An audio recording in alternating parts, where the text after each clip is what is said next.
I'm Caroline McCauley. I'm Ariana Montero Colbert. Today we are going to be taking a look at three separate memes and sort of coming at them from the approach of students. And so the first one that we've sort of been engaging with is the distracted boyfriend meme. And then in the one that we were looking at, sort of over the girl on the right, it says capitalism, and then the distracted boyfriend says youth. The youth. And then over the other girl that the distracted boyfriend is looking at, says socialism. And so sort of the initial angle that we took looking, or at least that I took looking at this one, was sort of like, oh, haha, like funny. But then you sort of were like, okay, wait, this is really problematic. You see this boy and he's objectifying these women. And then the other layer to it that you sort of see throughout all of these distracted boyfriend memes, oh, here's these political systems, but let's just put them over a distracted boy, and that it's funny and it makes sense. Yeah, and another thing that comes up about this is that this is probably one of the most popular of the stock image series memes. And something that really stands out to me is that when it says the youth, we see that the youth figure is just this distracted, silly white boy. And it's so funny because this is exactly how we narrate history. This is exactly how we narrate interest and popularity in socialism among the youth. We talk about these Bernie bro images, and this is exactly what comes to mind for a lot of people. I have discussed a little bit, and I sort of am fascinated as well about the context behind the stock image in the first place, because it is by nature a problematic image regardless of the text that's put on top of it. Yeah, like what was it supposed to demonstrate in the first Right. place? So one of the things that's the most funny about this memes for me, and maybe also for you, Caroline, is this idea that this man that's being depicted as the youth is literally the textbook definition of a brocialist. So really, the whole image that we're fed about Bernie bros and socialist groups within the United States is just white boys messing around because they think it's fun, it's hot and flashy, it's the next thing that came up. Right. And regardless of the text that's put on top of this image in general, you sort of have this idea of this white man just being able to pick and choose between whatever he wants because it's sort of built for him, and he can, oh, here's this woman that I can hold hands with, and here's another one, or here's capitalism, but let me dabble in socialism because I can, and the system allows me to move with this fluidity. Our next example is the distracted boyfriend meme. This is a long-running popular meme that typically has a kind of social meaning, a lighthearted social meaning, but here in this example is turned political. The purpose of this meme is to illustrate youth's disenchantment with capitalism and its move toward increasing sympathies with socialism. So the meme here, which formerly just had to do with romantic relationships and the typical permutations of them, is here given political significance. But at the same time, what it does is it kind of suggests that the young people today, their political commitments aren't very serious. They're more of an erotic attraction than any kind of serious political commitment. The young male figure at the center of this meme is just kind of mildly distracted by the attractiveness of socialism and not deeply committed to it. There's also a suggestion in this meme that you simply want what you don't have, right? That because we don't have socialism, we want it instead of capitalism. But if you look closely at the meme, you'll realize there's really no difference, or very little difference, between the two female figures that are labeled socialism and capitalism. They look about the same. So the choice isn't rendered very distinct either. The stock image chosen in this meme reinforces the heteronormative white paradigms. You have representing youth today, a white male figure at the center, he is the figure of youth, and two white girls that he is seemingly attracted to. So he's a heterosexual white male as the figure of youth today. What this meme then shows is the way in which white heteronormative paradigms can be easily extended and absorbed into political and economic systems. So the youth, represented by the straight white male figure, has as his options two equally attractive women. What I think makes this image, which at first seems to represent some kind of progressive political movement, actually more regressive, is the kind of stock nature of the image. It almost seems unintentional. The person just selected this because it was a stock, easily accessible image. And yet, it's precisely that thoughtfulness that allows the white heteronormative paradigm to become the norm, the unspoken, invisible norm by which we imagine what youth is in America. And it's, of course, not at all representative. So in this way, this meme, like our first example, which at first might seem to be making fun of or pointing to progressive kinds of political messages actually is reinforcing very regressive reactionary cultural stereotypes. I'm looking at these memes, and all I can think of is how do they capture this moment, right, for the people that are not just making them, but that are seeing them and laughing about them, and oftentimes it's an uneasy laughter. I'm looking at this rendition of socialism, capitalism, and the youth, whoever they are, and it really captures this political moment. What is it about the old system, the broken system, right, this capitalism, right, that's failing to hold the attention of the people that are going to have to live in it for the next 50 to 70 years? What does this meme have to say about capitalism's presumed ownership of the body, right, ownership of the gaze, right? No, you must remain loyal to me, right? You can't look at anyone else, anything else, any other possibility, any other way of living or conducting ourselves. And socialism, this idea that perhaps it's passing in its moment and we have to make it stop passing, right? So we can say hello. All of that in this one single image, right? Plus the implied understanding of what our relationship is like with our ex-partner or soon-to-be ex-partner.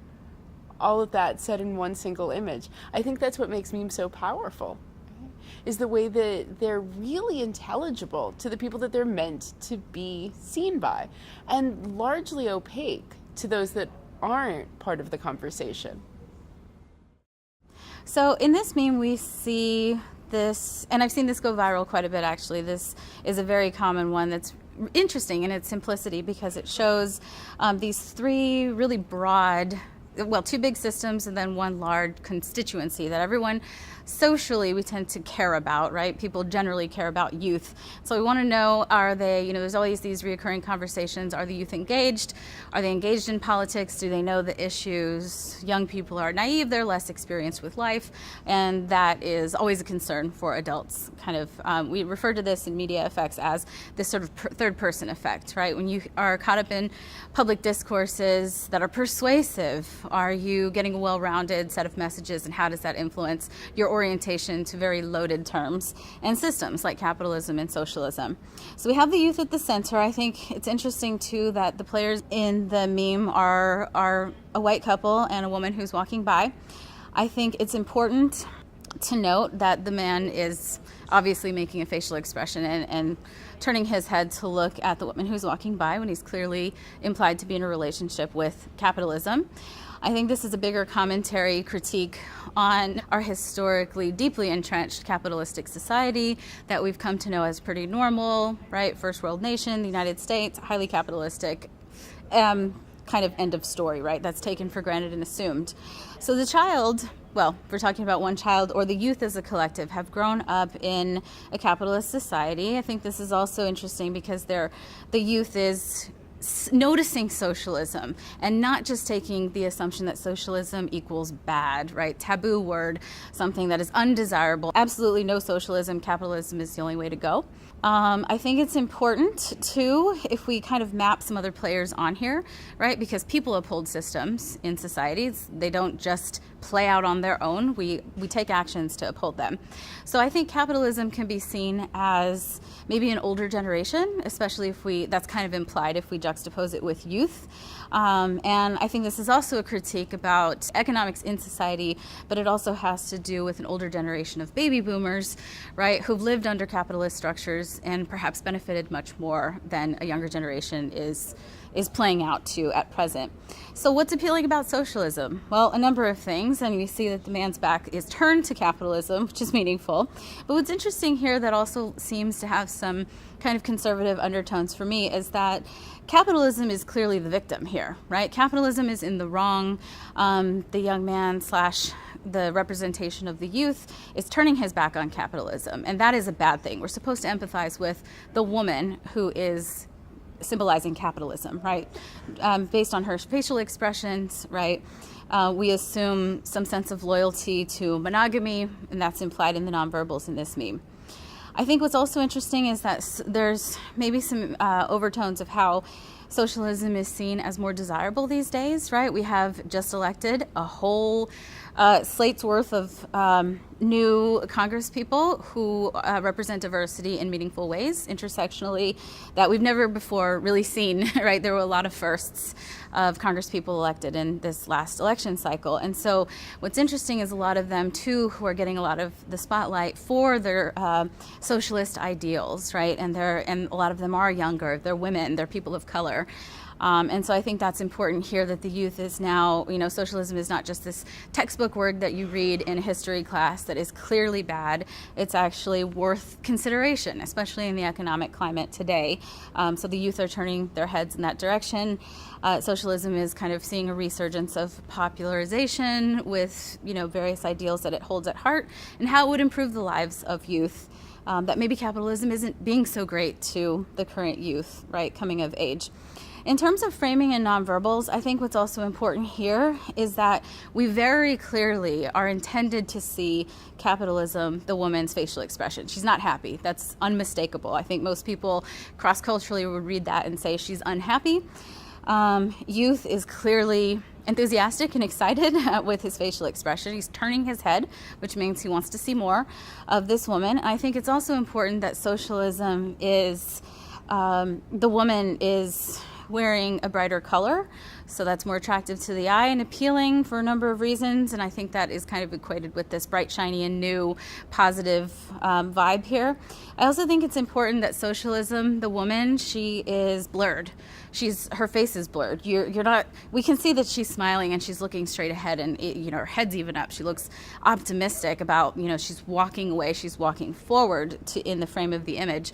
So she clearly has a positive attitude. So socialism is painted in a positive light, but we're meant to empathize with capitalism because of the man who is representing youth and looking to socialism as potentially more attractive than his longstanding relationship with capitalism.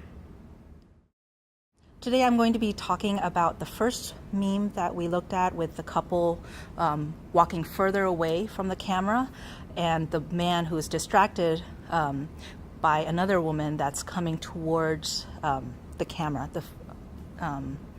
the photographic camera, right? This is a very interesting meme for me.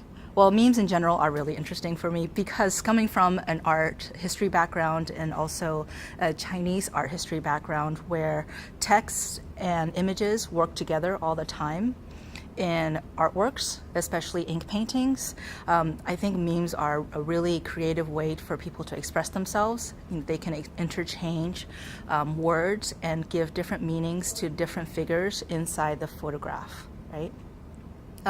This meme in particular is interesting in the fact that you have different directions of people looking at each other, but nobody is actually looking, not looking at each other, but different directions where people are looking at other people, but none of them are actually exchanging any gazes, right?